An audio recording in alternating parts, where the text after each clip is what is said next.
Hey everyone, how's it going today? I hope y'all are doing well. I'm recording with this angle this time with my phone in my hand, so hopefully y'all can hear me better. I think the last video I did, um, which when you see this will be a week later. The reason some people commented saying that they had a hard time hearing me at times, I think it's because it was really hot and I had my fan on, so that's why. But I wanted to get this out the way and talk about White Knight Chronicles 2. I found out that this game actually included the first one, so I didn't need to buy a copy. I didn't need to buy a copy of the original game, but I did anyways. I don't know. I guess I'm a collector. What can I say? But I'm not a fan of this game. I played this for several hours and I don't know what I was thinking. I know when I did my PS3 collection, I think I said this was a good game, but sometimes your opinions change on the games. So first off, the story of the game is basically you and one other character, but I think later on a third character comes around to help you in the game. And so there's this evil army that's formed. They killed the king, your king, and they slaughtered half of the townspeople. And then what happens, I didn't play the first game much, so I don't really know. I just know going in playing this for a while, I can tell you the gist of it.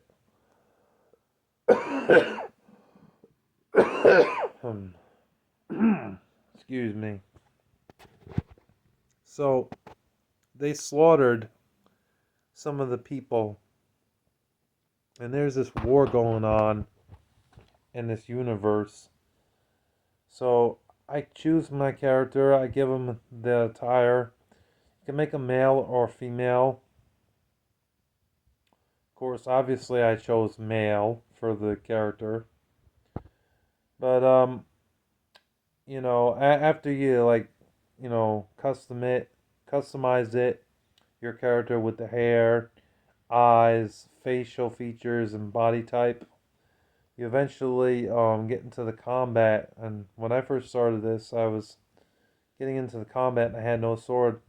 And me and that other person in the game ended up killed because we couldn't defend ourselves against the bad guys in the game that I came across, and I got game over and had to start all over again, which I did. I didn't give up. I played this for about 5 hours or so. And I gotta say, this is definitely online heavy, it seems. And I don't think the servers are up for this game anymore because this game came out in 2011. So it's 2025 now. This game came out, what, let's see, about 14 or 15 years ago. That's a long time. Excuse me. So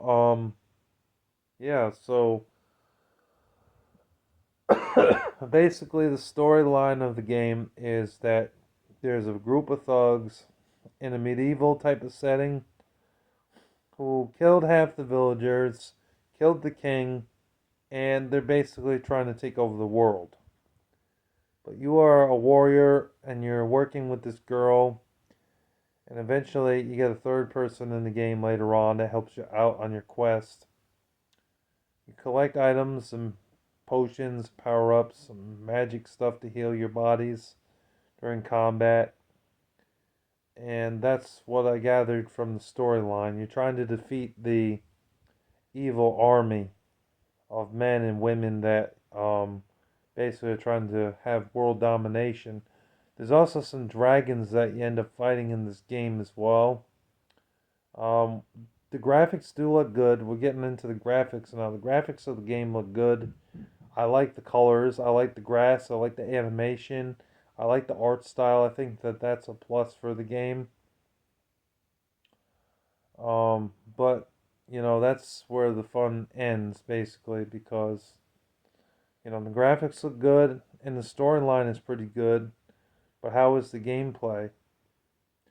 Well, I can tell you, I don't really like the gameplay of this. Because with some RPG games, you just have your sword regularly, right? Not in this game. You literally have to select it in the menu options, and I found it confusing because there's just too many options in the game. I have to squint and look at the TV very closely because the letters are too damn small, and I'm a guy with glasses, so I see things closely. I can't see them far away. I'm nearsighted, so I had to push my chair up that I'm sitting in right here, you know, and look at the damn TV pretty closely. But when I got through the menus and everything, I found out I forgot to equip the weapon, and that's why we got killed. So when you're in the game and you're trying to fight the enemies, you literally have to equip the weapon. It's some asinine combat, just like that Pirates of the Caribbean game on Xbox. I did not like that game because of the stupid combat. Well, the combat in the game is the same way. It's asinine. You have to literally select the options. There's a thing that keeps popping up on the screen that I don't want to pop on the screen. It's like it has some online features where you type some shit in and try to get it to like have a voice command or something, but I don't have the microphone for that, so I can't do that. And plus the servers are down for this game as well, so that doesn't help any. So this game is mostly online, but I didn't like the combat of it. It was weird. It's like I pull out the sword, I whack the enemy once, the enemy whacks me back, and it's kind of going back and forth. It was weird. It didn't seem very natural. Seemed very unnatural, to be honest with y'all. So yeah, the gameplay was whack in this game. I wasn't feeling it. But hey, there are games that you're feeling and games you're not feeling. And I heard that this game is long too. This game is about 30 to 40 hours long. So to play this game for that long, I don't know if I could handle it with the combat system being that frustrating. Um, I do like the graphics in the game. The graphics look good. The storyline seems fairly good, but the menu system in the game, there's just too many things to choose. Magic potions and collecting all these different swords and stuff. You don't get any guns in the game. It's just swords and knives and daggers and things like that you use to fight your enemies. I think a better example of an RPG game on the PS3 is probably either Venetica Hunted the Demon Forge. That wasn't bad.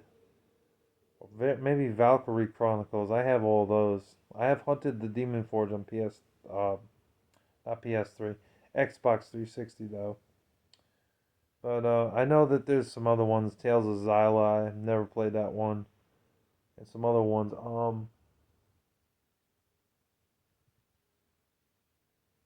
Oh yeah, the Dragon Age games. I'm looking at my shelf here. There's those and the Final Fantasy 13. But yeah, overall, I'm not feeling it. I gave it a try though, but there's too much grinding in this game, and I do not like the combat in the game whatsoever. So overall, I'd say that this game is probably a 4 out of 10. I mean, you know, it just needed to be worked on more and improved. If they had improved the combat in the game more, then this game would have been a lot better. Honestly, I feel like it would have been a lot better. Because nobody likes that sword combat where you whack the enemy. It's weird. It's like you whack it, the enemy whacks you, and it's kind of going back and forth. It's weird. It's kind of hard to explain. You got to see gameplay on it, but I just wasn't a fan of it overall. But hey, at least I gave it another try. I mean, it's been a long time since I played this game.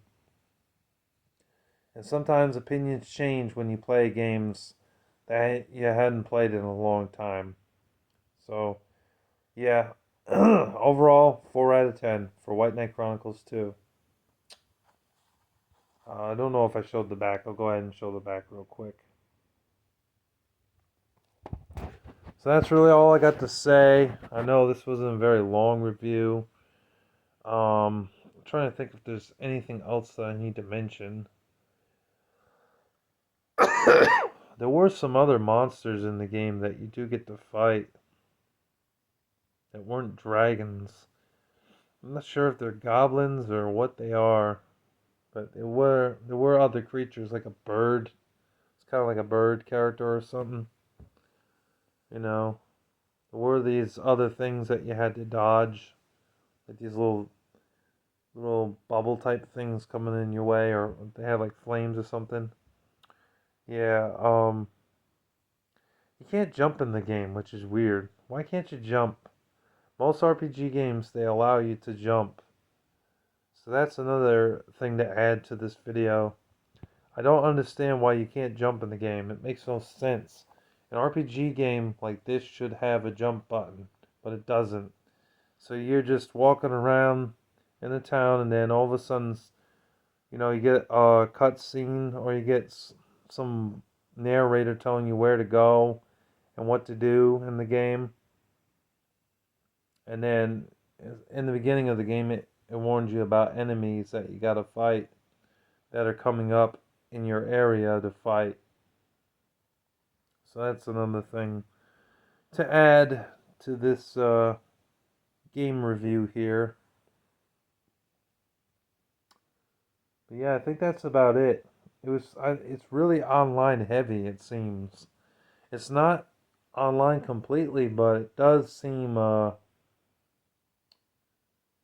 kind of seem like this game would be better played online, but there's no servers for this damn game, so I don't know how I'd play it online now.